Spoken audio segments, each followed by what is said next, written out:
I don't wanna wait for my life to be over, so I do it now. Okay, this is the second episode of Always Thinking with Chris Marin. I've got a few notes here today, just a bulleted list. Hopefully there's little to no editing in this, and I can kind of catch people up on what it's like for me as a professor and just me in general living. The first thing is Georg Simmel, or Georg Simmel. I covered him in my graduate group critique class. So just to catch people up to speed, George lived in the 1800s and died in the early 1900s.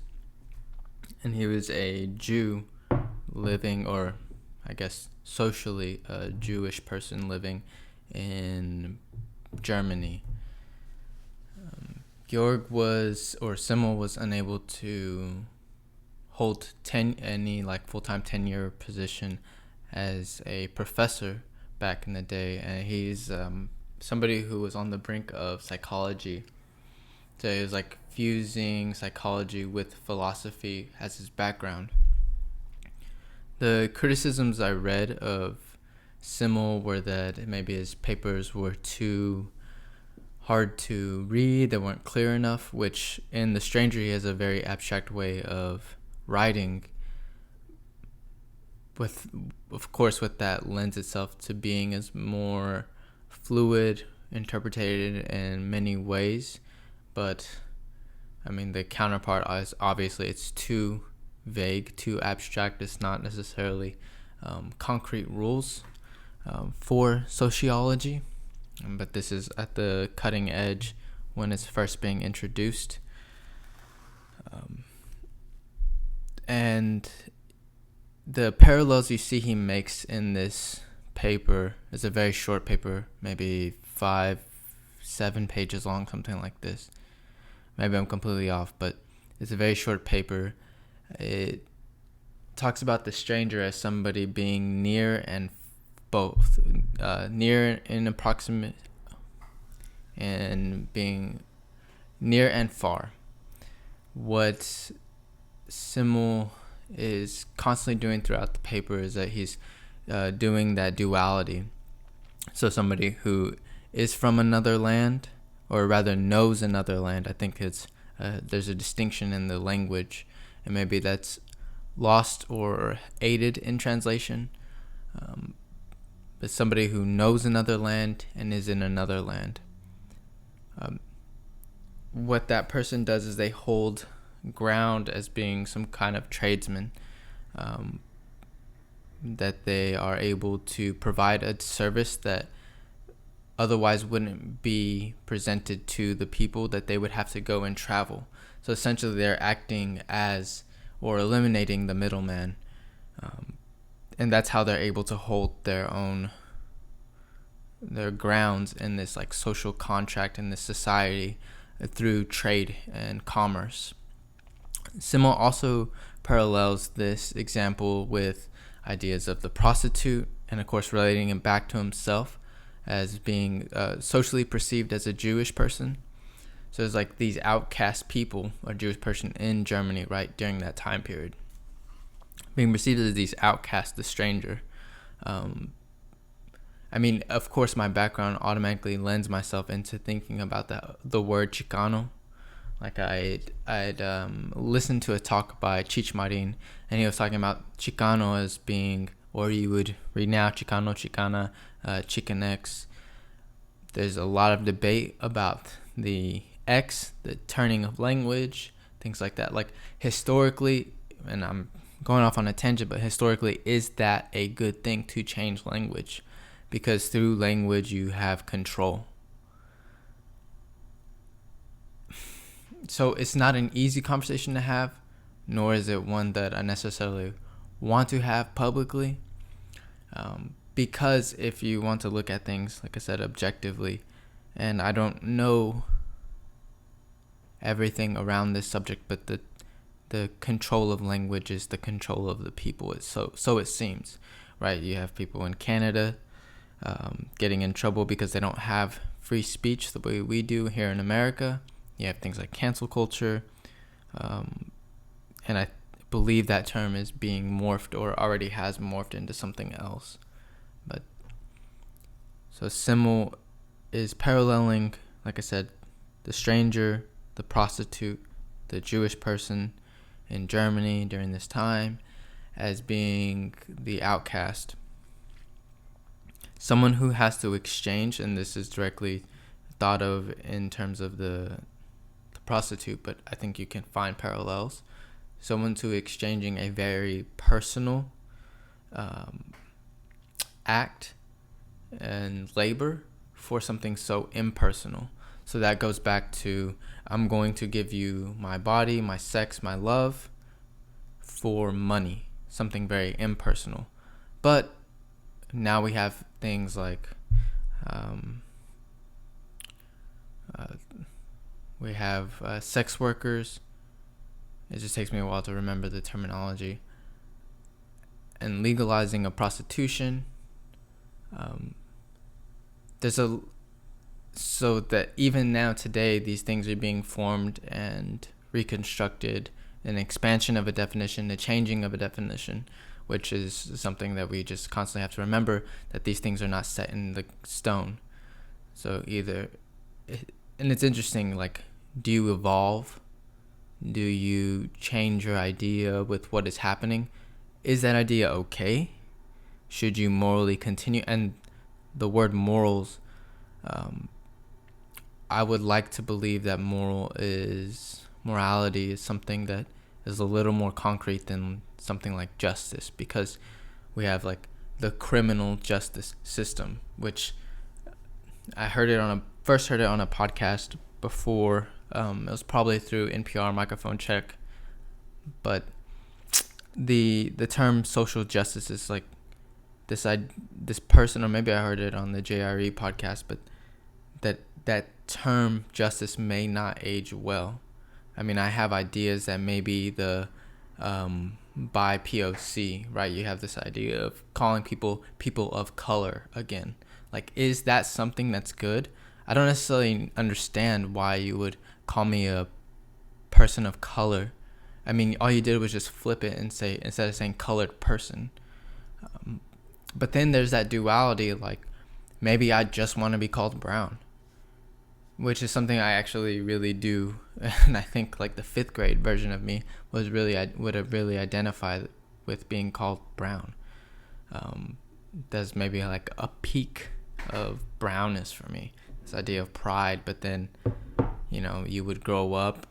So for me, I would grow up in that city, in that state, and begin to not like the color of my skin or certain parts of my culture. Just the reality of a conversation, and it's all diverging because I'm still supposed to be talking about Simmel. But so there's a few more people who would come along, and I took the notes over them that were more important for me to bring up during that conversation that I had with my graduate class. For instance, there's Scott Field.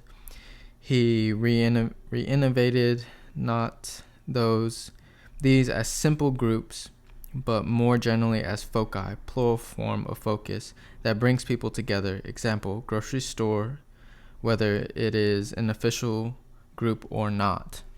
So it's the idea that these foci would bring us together. So no longer would you just think about a group as something that we all identify with. I say I'm Mexican. I'm Mexican American. That's my group.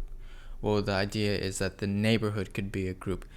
I don't know. That just seems like we would all want to theoretically invest our time and focus into something because we all frequent these same spaces and places, maybe the same time. And that makes sense because of the idea of social contract, that the betterment of you is the betterment of me, or betterment of I. the idea of creating some sort of community that all is succeeding. We have combative ideas with that, or maybe ideology. In America, I believe that like you might have, when you have resistance towards education, not enough education being provided in certain groups, we have food deserts. So it's a very, I'm saying these things all to get around like, how do we help the poor? Because if the rich wouldn't necessarily have, or the rich middle class, they wouldn't necessarily have a specific investment into the poor communities or the poor people, those lesser than them, less well off, I would say, other than to help society on as a whole. There is not necessarily, maybe morals come into play there, but there's not necessarily a direct avenue as to why somebody would want to protect that group. After we have Ron Breiter. These sociologists that came after Simmel. Recognize duality, noting it is not just people who are defined as groups, but groups who are defined by people. That made me think of things like political parties. I keep saying like all the hot button things, but it goes back to that sentiment of, as you try to define it, it will define you. So as I try to define this group, in return, the group is defining me. And, that's where we get into a lot of conflict. For instance, is like, me being Latin, me being Mexican American, I think about what's going on in conversations with America, because it's largely black and white, right? You have the idea of what's good, what is bad, but black and white also in the very literal sense, or the physical phenotype. You have what we perceive as white people, and then what we perceive as black people in America. But a lot of times, the majority of the world, and maybe I'm saying that in a way because I would be biased because I am brown, is brown. And we don't talk about that.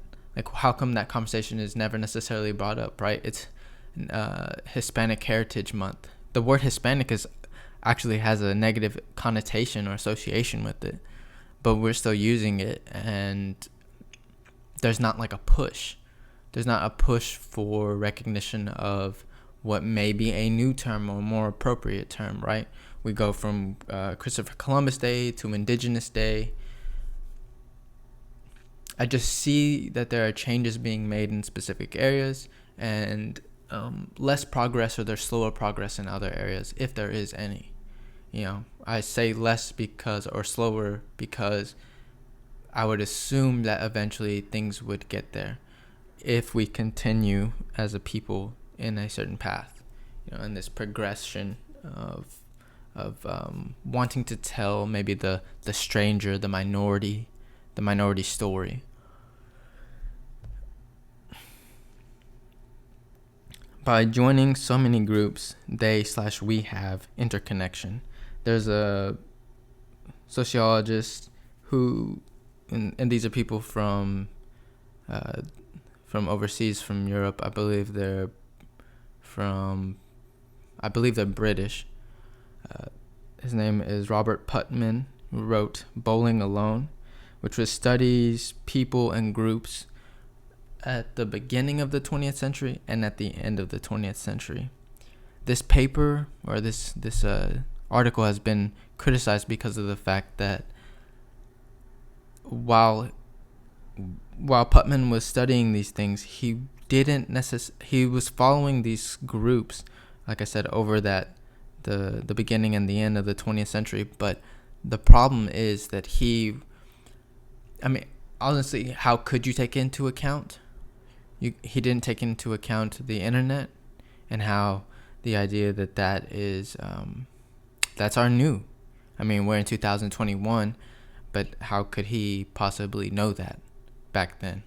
Assuming that the data ends in 2000 or 1999.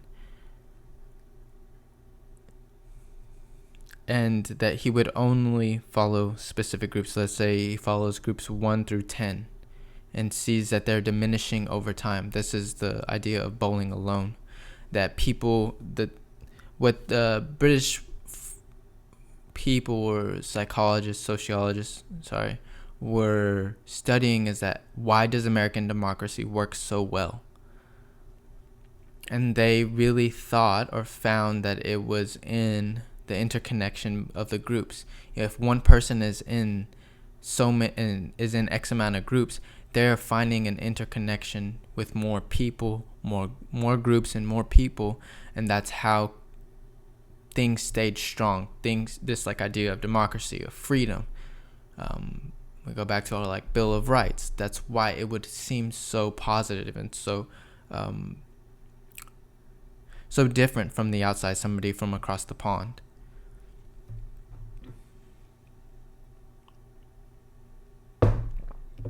So it says, just going back to the notes I wrote down, this must be the downfall of American democracy.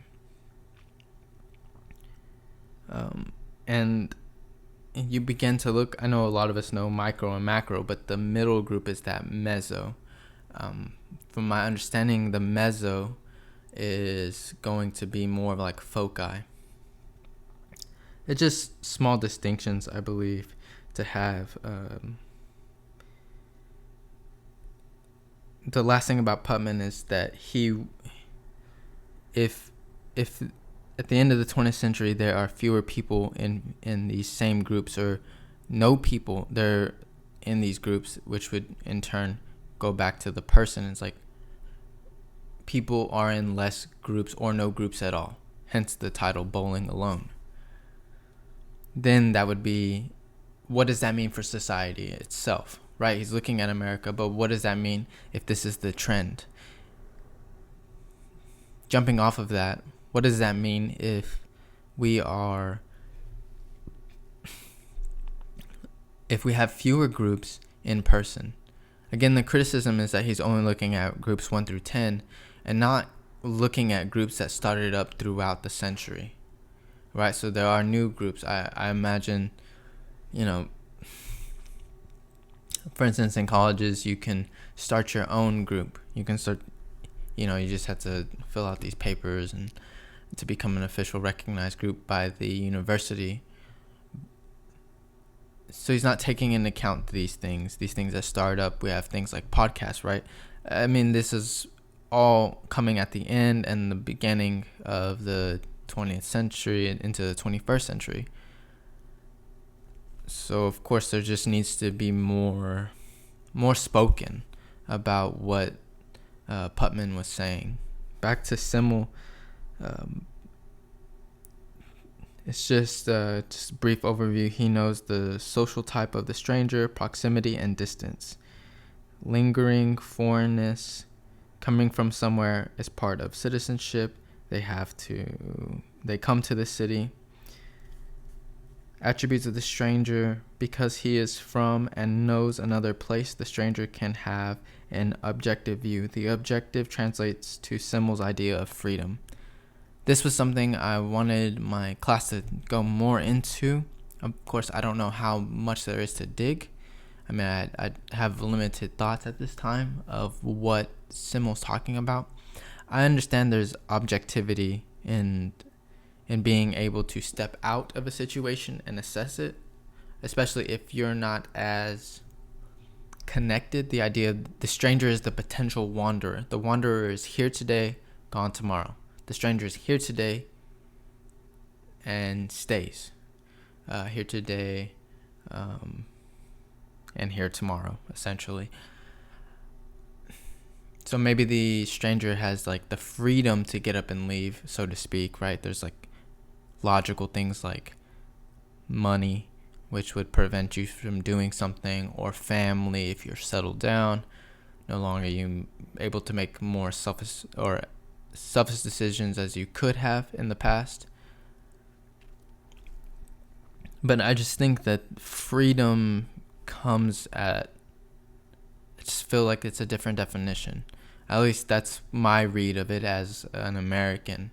somebody born in this country with a long-standing like history or generations of living from my father's side and very few from my mother's side.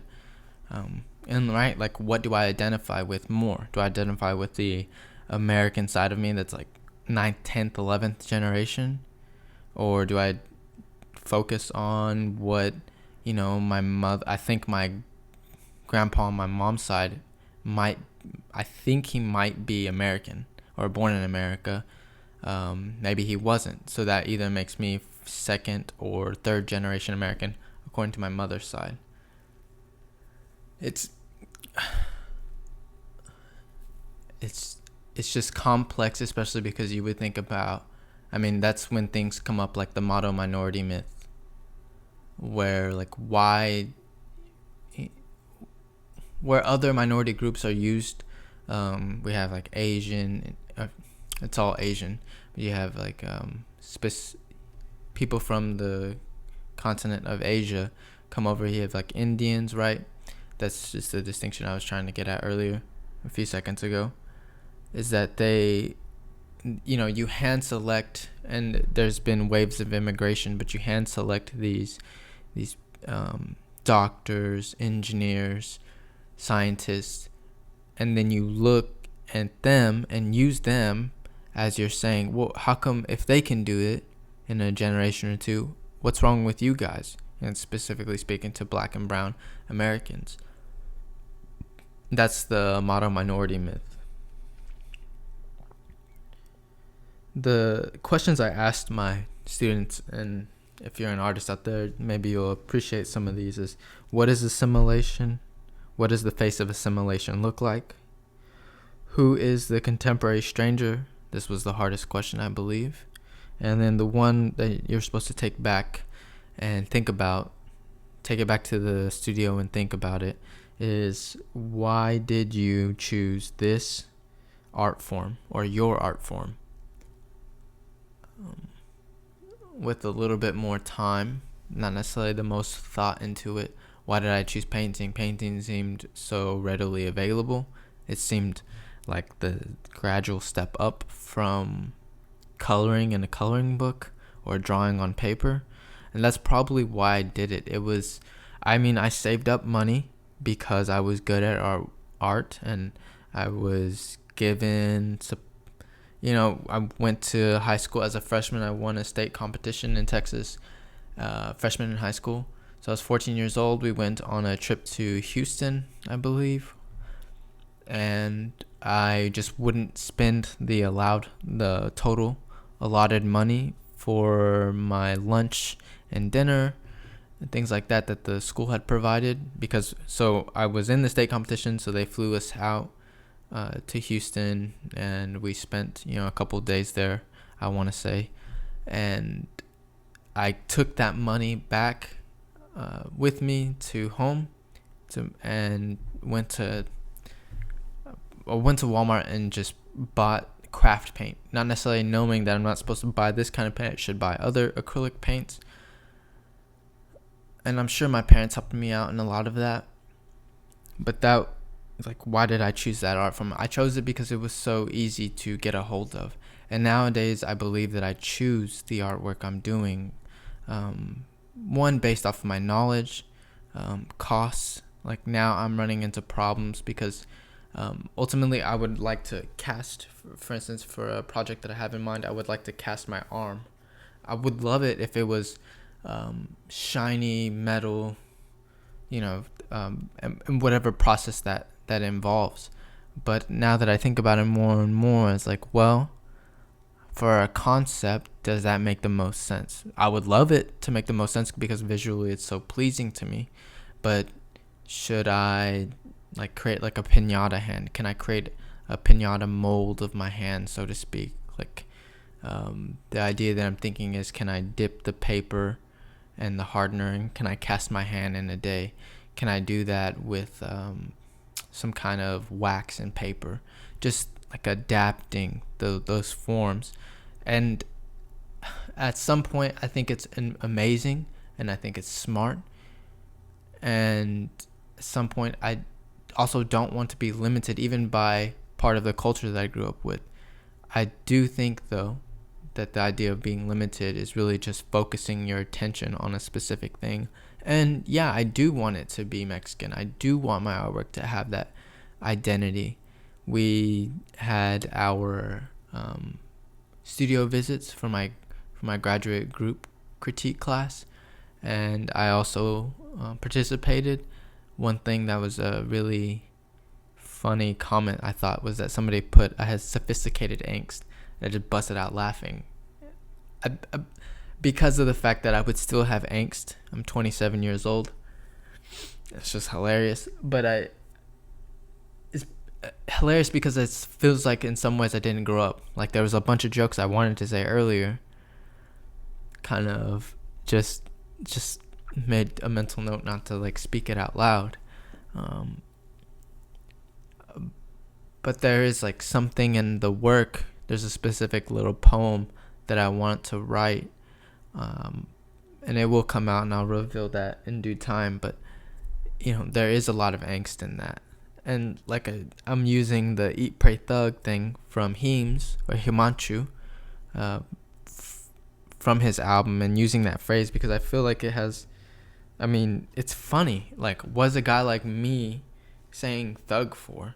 I'm a tough freaking tough for no reason though. Like there's no point in me being tough, but I'm not a thug.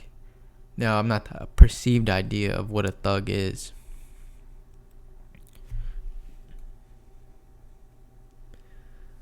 Anyways, so we did the studio visits, and right now I'm hopefully at the end of today or maybe by Tuesday. End of today. Today's Sunday, so maybe today or in 2 days from now, I'll have my project wrapped up as far as all the sewing goes. It's not really a quilt, but I guess I'm just speaking in terms of like layering and quilting in that way. But I think like the true definition is 3 layers. And in this work, I'm adding so much text. The Eat, Pray, Thug thing, vicious cycle, hurt people, which is a quote by Arm & Hammer in their album Haram. Of course, hurt people. That's from something else, but they had said that vicious cycle, hurt people. So there's supposed to be the seriousness, also with the playfulness of Eat, Pray, Thug, play off of Eat, Pray, Love, this idea of soul searching, spiritual tourism.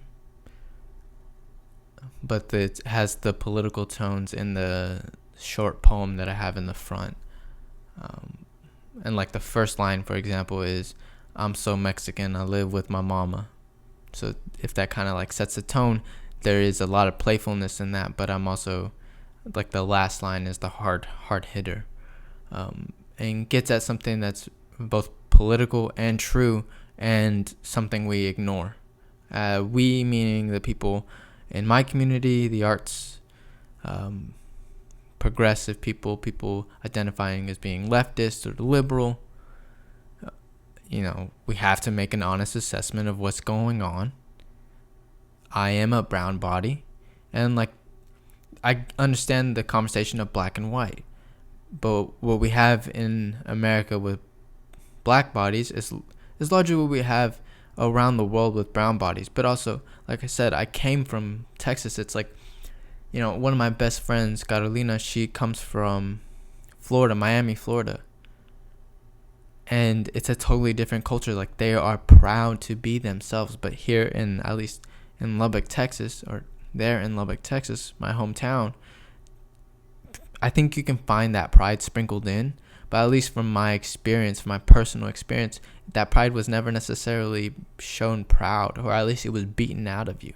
Like historically, you have my grandparents, my grandpa told me stories about how knuckles up, knuckles down, this idea that if you spoke Spanish at school, the teacher would hit you either knuckles up or knuckles down with the ruler on, of course, like using the metal edge. It's a freaking ruler, even if it's metal or not. That shit is gonna hurt. So it's like the idea that you would juxtapose like the Cuban, she's half Cuban, half Peruvian, that the Cuban culture or the Puerto Rican culture, that Latin culture over in Miami with what we have in Lubbock, Texas, where they were literally beating it out of you. So when I see somebody, it frustrates me when I see somebody who will readily give up, the pronunciation of their name. It's my personal issue. It's my personal struggle. It has nothing to do with them. But when I see somebody that, instead of Carolina going by Carolina, maybe Carolina, it's like, man, my people or my ancestors directly lost that right, and you easily give it up. So what is assimilation? People don't assimilate because they want to. They assimilate because they want to make money. There's a play by Aya Doktar. I forget the title of the play, but it's about this Muslim man trying to move up in the firm, changing his name, and his white wife, who is an artist and falls in love with whatever Indian art and culture there is. So you had that juxtaposition of like these two different worlds, and the idea of assimilation. It's tricky, especially in art. You want to honor these things, but at some point, are you being a culture vulture? Are you like leeching off of this? And then there's conversations of the Hispanic Heritage Month. It's like, do people celebrate us because it's the thing to do right now? And it's it's a weird thing. You have 16 de septiembre, so that starts in the middle of September, and then it rolls over into the middle of October. I question these things. I'll move on now. So in the next reading we're going to do for the graduate group class is within this book, Precarious Life by Judith Butler, who's not my favorite, but I think there's so much to be learned by her. One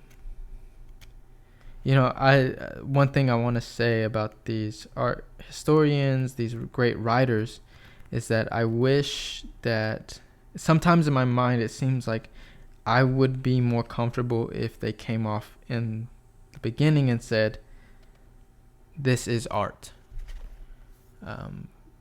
Just because of the idea that their personality is so in there, and I can sit back and critique writers all I want because I'm not a writer. So maybe it's easier, but maybe I don't have the position to do that.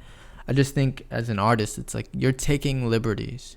Why is everything always going back to the personal? At some point, do you have objective? Are you supposed to be objective, or do you continue to put that personal narrative? And it's just a style. So I would just need to get over myself. Like, could somebody look at my artwork and say, "Hey, man, when are you gonna stop making Mexican stuff? When are you gonna stop making stuff about men or guys? When are you gonna stop making stuff about families?" I mean, there's a Colin Quinn quote where he says, if you take out all the fat, you'll lose the flavor. So like in writing, or as you guys know here, going on and on and on, that there's the idea to be clear, concise, and direct. To waste no words, have the economy of line, economy of word. But if you take out all of that extra stuff, that fat, if you trim the fat enough, you're going to lose your personality. So I think over time I will learn to respect more and more. I mean, I have respect. I know who Judith Butler is, but I will learn to respect it more and just have an appreciation overall.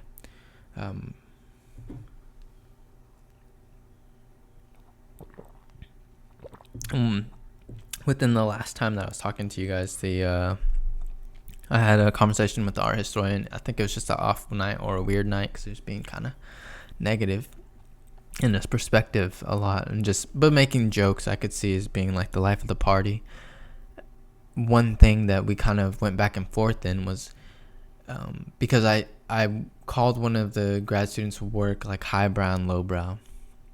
And I think that there's a liberty that I carry around. I don't know if it's a visual artist thing. I think it's literally just me not being too concerned with getting it right the first time. I think the issue is, I don't know if it's a problem or the theme, is that I am carrying a lot of what I learned from my artwork into my philosophy of living, and that's just now how I live. So like the idea of gesture drawing is that we wouldn't get it accurate the first time, and there's no point in trying to get it accurate the first time. I'm gonna get it right eventually. Just have confidence in the process, and that's probably what all these more interpersonal or these like private conversations are, is that I'm just working things out, and eventually I will get it right. You know, the art historian professor, he said that I wouldn't say lowbrow, and explained to me why he wouldn't, which is true. It's very valid, but I think sometimes what hinders at least somebody like me with a limited vocal communication, social interaction communication, is that if I paid attention very carefully, eventually I wouldn't say anything. I would continue to be searching, but you do want to have the economy of words. Like when I speak, it matters. Maybe when I speak, the passion matters, the emotion matters, not as much as the vocabulary, the vernacular. I mean, I can do both, right? But I think if we care too much, we almost get in our own way. And again, I'm going to try and stay open to this idea of, hey, maybe I need to get it right. Maybe I need to correct these terms. But, you know, in a way, I mean, I've noticed myself, I just apologize. I go back and I say, hey, I'm sorry, I was dismissive. I shouldn't have said lowbrow. You know, I told the artist that, the grad student. Also a big fan of his. So it's like no insult, but I think that's how we consume things. Like, if you were to see my streams on YouTube, for instance, you might say, oh, this is pop culture. Maybe that's what I mean by lowbrow. Oh, these are these like academic lectures that are going on. That's the highbrow, possibly. What I've also noticed is that it seems like everybody wants to have a sophisticated or educated conversation. You know, even when I'm looking at lowbrow things like sports and fighting, I'm looking for who has the best analysis. For instance, I'll go to Dan Hardy. But at the same time, I'm going to listen to the Believe You Me podcast with Louis J. Gomez and Michael Bisping, because I know that they're about to say some funny stuff, along with some more opinionated things, a little more educated as well. But I like the suspense of the funny, the potential to be funny. That humor makes so many things more palatable, makes it more enjoyable, more attainable, more entertaining. And I think that I've also recognized that over time, I've said the words entertaining. I need to entertain the audience, but it's true. Like, I really believe that I believe that I'm getting at something to do with entertainment. I think it's there. I mean, so much about what we enjoy is entertaining. Whether you're consuming fast food and garbage knowledge, or you're consuming like a good meal, a wholesome, like whole source meal. So something that's well researched, something with that's thought provoking, doesn't have to necessarily be cathartic. I think we're all pursuing like this high level of conversation. There's a couple more things. David Choe was on the Rich Roll podcast, and I don't know when it was recorded, but I fell in love with the conversation. I've only listened to it once all the way through. I'll go back and re-listen to it, but there's so much about it that made me want to unpack who I am. For instance, if you don't know who David Choe is, he's an artist. He got in trouble where, you know, he was doing some more crazy, some more extreme artwork, like he would punch stuff in the face. I'm going over things that probably are very insignificant in his career, but I remember seeing them and they stood out to me. Like punch stuff in his face so he bleeds and might work with the blood. He was a graffiti artist. He gained a lot of attraction. David was really good he made a lot of money in gambling later on, but at this time, we're going to fast forward, he was arrested in Japan for graffitiing, I believe, gets out, a guy who approaches him again, who wanted his work, and he asked him to paint the offices of his business. This is Facebook, right? I think back then it's like the Facebook, whatever. So this is Facebook, and Choe was like, man, dude, this logo sucks. Like, can I help you out with this stuff? Can I help you like redesign something? The name sucks. I don't know about this. But the guy's like, how much would you like to paint a mural on each floor? And at the time, David said that he was maybe selling paintings from $2,000 to $3,000. And he looks at it, does some probably bad artist math, and says that he would do it for $60,000. So the guy comes back, some time passes, and eventually on the table is, okay, you can take $60,000, or what if you take stocks in Facebook? And David said it himself that the right thing to do would have been to take the $60,000, pay his girlfriend at the time, his ex-girlfriend, who helped him get out of prison, who was holding things down for him, the family, all the lawyers, all this money that he owed people. But of course he looks at it and he gambles. He takes a stock and it pays off incredibly well, right? So we know what Facebook is today. David also had this like gambling problem, but he tried to game the system. So he said that every time the story always started off the same. I was winning, then he's like, how come it can't just end right there? I was winning. So what he did was that he paid one of his friends to go with him, and that friend would literally have to pry him off the table. But he would take him out whenever he was winning. And I guess the casinos had never seen something like that. They had never seen somebody who would pay somebody else to follow them around and tell them when to bail, when to get out and go cash their tokens or their chips.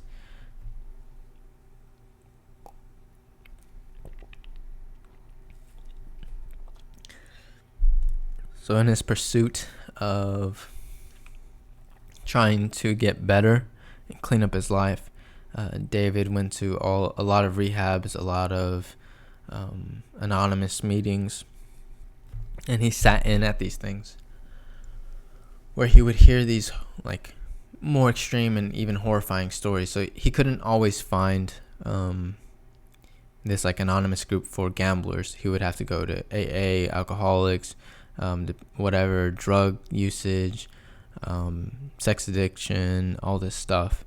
And that he would listen to these stories where people would say, I saw my family member shot in front of me. I saw these people die. I saw this. And in the back of his head, he's thinking about the story that really impacted him, or this time in his life that impacted him, which was when he was 7 years old. It was the first time that he was going to go to a restaurant his family had never been. He talked about how the Korean community was built, and that these guys would come in. They would like help each other's businesses out. So like they would all go to, for instance, this restaurant, and so that way you have like an income coming in. Once you make enough money, then within the Korean American community, then you help the next person out so they can get their business going, they can get their loans and pay bills. And it just seems like this thing that fed into itself. Again, we have the idea of the conversation, the idea of the stranger, and that like outcast community. What is assimilation? Well, a lot of these, like, you have things like Chinatown, Koreatown. Some of these communities resist in a certain way of the idea of assimilation. So this is the first time that they're going out to eat. David is 7 years old, and the dad gives him the speech that, let me order. We're going to like a seafood restaurant. Let me order. Ordering seafood is tricky. They get to the restaurant. The waiter comes over. David is approached by the waiter and is like, hey, how are you guys doing? What would you like to eat? He's like, I'm 7 years old. I've never been asked what I wanted. And he's like, I don't know.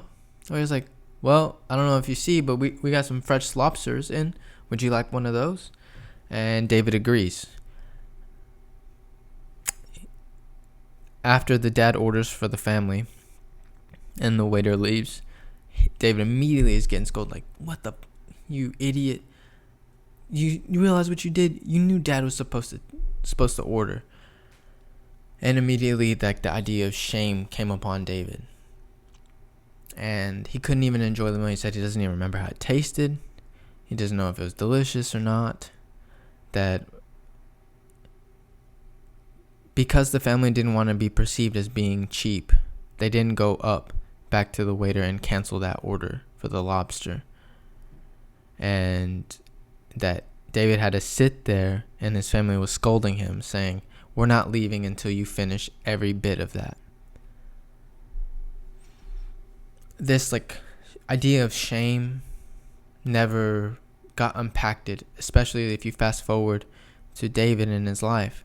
You know, he's listening in these AA meetings, these anonymous meetings, in these rehabilitation centers, and listening to these people tell these horrific stories, but his is about, you know, eating lobster. And so he felt like he never gave himself permission to unpack anything that happened. And he had a good life. He talked about, like, yeah, his dad hit him once. Like, his dad had one bad day in his entire, like, childhood. And he even had, like, a resistance in that, and, like, opening up and telling, like, these therapists what, you know, he's like, why are you focusing on this?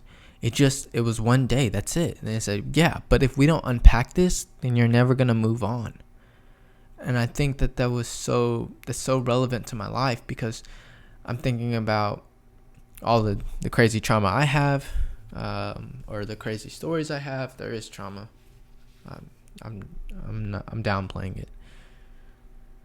The things I've witnessed and seen, and how I've never given, or I have, to certain people, and fortunately, unfortunately, it's come. Those people probably most likely come in the form of girlfriends that I've had, and it's unfair to them in a way.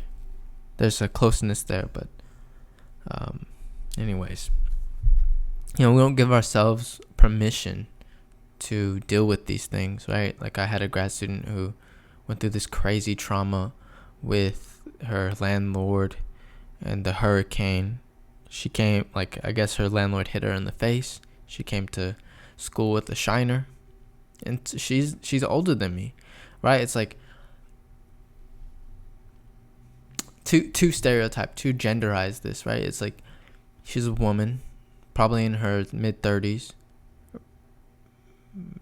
early 30s, and she has a black eye. Like, what do you think the amount of shame is? Her house, figuratively, is on fire. We have to give ourselves permission to go and unpack those things, you know. And on the flip side of David Goggins, of David Choe, I watched the episode with David Goggins, and he was talking about pausing to celebrate. Sometimes he thought everybody was like him, just go, go, go, go, go. But eventually, his body was shut down from overtraining. So what I'm seeing from Choe and Goggins is that we got to celebrate, or we have to pause, give ourselves permission to unwind and unpack things, and pause and give ourselves permission to celebrate the successes that we have. You know, not everything is so straightforward, and there's just a lot. There's a lot of processing that has to happen on a daily basis, I believe. For me, I feel like I get it. Maybe it's not enough. It's definitely not enough, but I get a lot of it when I'm, like, working out and cycling. Specifically, any kind of cardio activity. I was listening to the idea of, like, the runner's high, and how actually the runner's high was a response from the body, like, you need to focus on these muscles so much that part of your brain is, like, shutting out, which explains that euphoria, that euphoric moment, the idea of, like, total clarity. Yeah, it's because you're not overthinking something. But before I got to those moments of, like, blanking out, specifically when I was, like, a teenager, I could do that, was I would just constantly, and to this day, right, I just constantly think, how am I? It's like working out your demons. Like, I think about the choices I made. Sometimes I just think about wanting to be a better person, but I think about like the downfalls of myself, what I should practically do. Sometimes it's self-pity.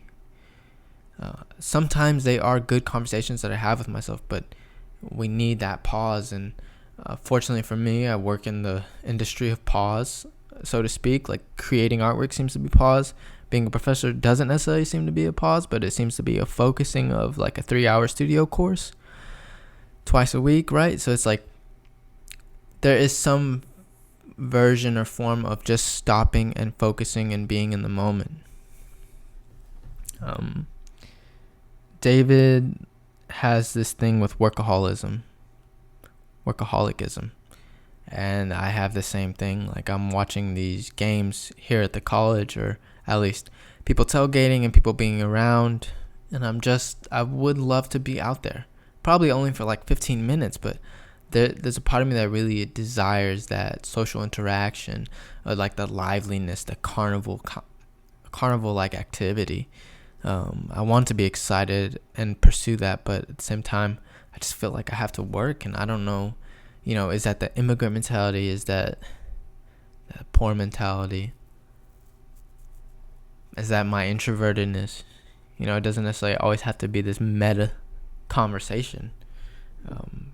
But I identify with that, and I wonder if, like, is that the gambling thing? That I got to do everything in the world. David Choe said that the thing that helped him the most was that he had like a therapist tell him, you need to take a year off. You don't need to work for 1 year. Do a lot of us like financially have that situation when we can stop? No. But it's something legitimate. Again, it's the pause.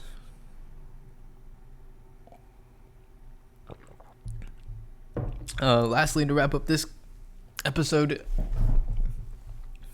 is today is Sunday, so on Friday about 11 a.m. I was hit by a car, hence like this little like awkward padding in my shoulder and this right here on my elbow, or on my forearm. I'm super lucky. I'm super unlucky, but I'm also super lucky. I live about 2 miles from the college, and there's like only one way to get there. And I'm an able-bodied guy, so I ride my bike on the road. It's only a two-way street, two-way lane, and there's no shoulder. So I try and get out super early, like on a weekday, and sometimes I'll go just whenever I can get to it. So it's about 11 a.m. And it's not bumper to bumper, but it's pretty close. When it is bumper to bumper, I'm going just as fast. Like, there might be a delay in me getting to the car in front of me, but eventually I'm going to catch up. It's just I'm just like a more steady moving car at that point, or vehicle. So I have cars coming on the left hand side. Cars are going the opposite way. We're going this way in my lane, and just somebody being super impatient and really idiotic. Like, I realized it made me really mad. In the moment, I was very stoic and calm, but I'm really mad and upset, and I know that's a personal struggle for me. The anger, short temper sometimes can be. Unfortunately, those that are closest to me, the ones I actually love, will get that more than said stranger who hit me while I was on my bike. So she was trying to pass, but we have cars coming the opposite direction, and she was trying to pass me, and I cannot tell you for certain what happened. I think it was either a case of she hit my rear tire, which I don't think was the case, or I think literally the car hit my body, just because of and I don't know, but the amount of pain I have in like my torso, of course I landed on my left side, as you can see, but the amount of pain that I have, like the muscle surrounding my rib cage, really hurts. So in the moment, I'm just riding my bike, and then I hear the sound. I feel some sort of impact, but instantly when I feel the impact, I'm also like on the ground. And then I see the car. When everything happens, I can see the car here. It's like a maroon colored, red colored car. I can see it on my left hand side, and I just get hit. It wasn't a thing where like I wobbled my bike because they were too close and I was afraid or something. I literally got hit by the car. As I'm opening my eyes, like it just felt like I blinked. When I open my eyes, I'm sliding. Immediately stopped though. My bike is behind me, is behind me, and in front of me are 3 cars, and the first, second, third, the car that's the furthest, the first one is the car that hit me. The third car, there was a younger guy, probably just a few years younger than me. He's probably a student at the college, and he just gets out his car and just asks me if I'm okay. Immediately, what happens is that I pop up, I go get my bike, and put everything to the side of the road. Somehow, like, I still had my headphones still in. There's like the little kind of sponging technology or whatever, so that they actually do fit in the ear and like stay in there apparently. This is also a 35 mile per hour road. So I get up, I go to my car, they get out. I assume it's the driver and the passenger, and they immediately start talking about like no police and getting I give them my phone so that way they can give me their number, but she ends up just showing me her Facebook page. This, first of all, it's not what we agreed, and then it's just really the whole time it's like trying to fast talk me into agreeing to no police. There's details, and for whatever reason I'm not gonna say things about like her and the passenger and why they didn't want police. They just said that like, well, I guess I am saying the details, as vague as can be. It's like the passenger, which is a woman, and her boyfriend couldn't be together. But that's not my fault. I mean, obviously, I can keep going on and on about like winning the sympathy Olympics or being a victim. But listen, I didn't decide to hit somebody on a freaking bike.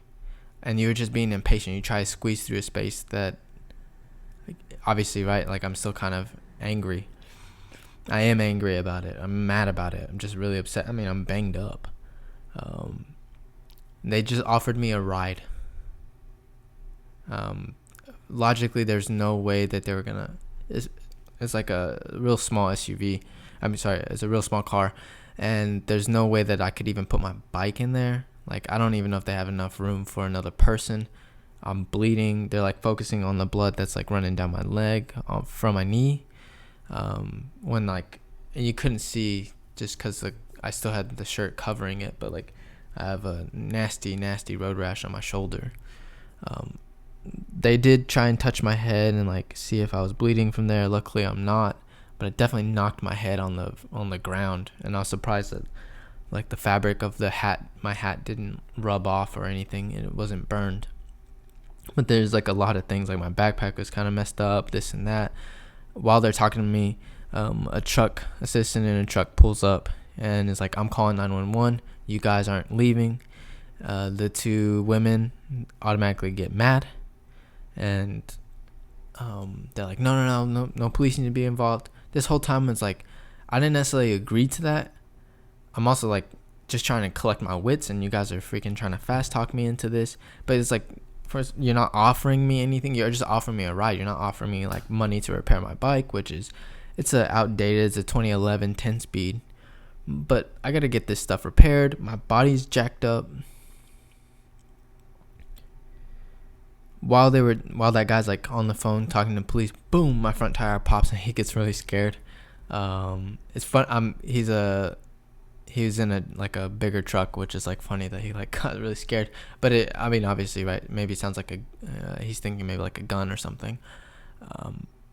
Just my front wheel got mangled. It was really wobbly, and eventually that tire pressure just popped it. The ladies eventually leave. The guy, when he called, or somebody, I'm assuming it's him, he got their license plate number. Thankfully he did. I was just like, dude, this is just messed up. You're not helping me for anything. You're not paying for the bandages, the ointment, the replacement for my car. That's not even to get into like pain and suffering, which, god dang, did that first shower hurt. But he took down the license plate of their car and called 911. The first people that came immediately were like the firefighters came. They looked at me. They were talking to me for a little bit, and then like a few seconds, police pulled up right behind them, and then the EMS ambulance like came right in front of the firefighters. So it's like EMS is in the front, firefighters in the middle, police officers in the back. The firefighters eventually leave. I can't even tell you when they left. It feels like kind of early on. I believe the officers and the firefighters were cleaning up my shoulder. They're just like addressing the wounds. Just getting descriptions down and things like that. And just like coordinating my story. The EMS, they took me in, took my vitals. I didn't need to go to the hospital at the time. I mean, somehow I was able to just get up through all of this. I knew eventually the pain would kick in, but it's a few days later and I'm okay. Yeah, it's crazy. I almost want to have this like this moment of clarity and understanding that my life could have been over, or seriously injured and be stuck in a hospital if it's not overcrowded, and I don't want to just brush it off again, the idea of pausing.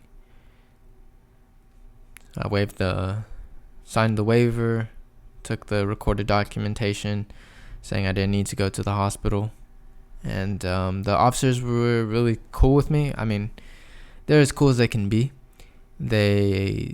One of them put my bike in his SUV, and then the other one, I got in his car and they drove me to the apartment, to my house, and then he was calling me. The one I was riding with, we were talking a little bit, and I'm just a mile away from my apartment, and he started calling me Professor.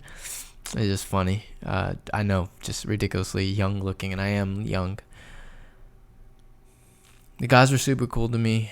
They left, and the insight is that probably that lady doesn't have insurance. If I want to, I can pursue her civilly.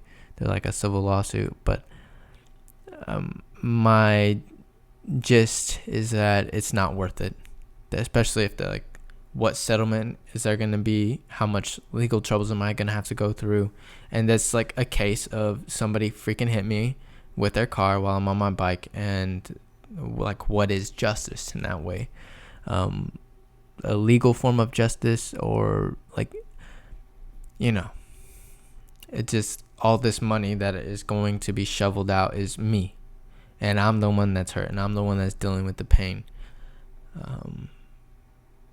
But how much of the victim game am I going to play? Or do I just keep going? Because I did. I'm a freaking psychopath. Like, I fixed up my bike. Went to one of the bike shops. So if you're in Baton Rouge, shout out to, let's see, what's the name of this shop? Capital Cyclery number 3. They're just really nice people. Working with me and stuff, and finding me a replacement front wheel. I mean, yeah, I'm okay. Somehow I'm really lucky. Yeah, just gotta worry about infections, and hopefully my shoulder is just sore, and eventually in the next couple of days it'll be everything will heal up very nicely. It's like this big time drama show. It's crazy. It's a crazy life. But I'm very lucky. There are a couple jokes I was thinking of. I was going back and forth with some friends. Was that either they're saying like, oh, they'll get their karma, but I'm like, was that my karma? And then the other joke that I really want to land and hope it works, but I don't think people like it, is that all this happens to me during Hispanic Heritage Month. So I think you would need context like, oh, what is the race of the people that hit me, this and that, but whatever. Yeah, that's it for Always Thinking with Chris Marin. Hopefully we have some guests on next time. Until then, peace out.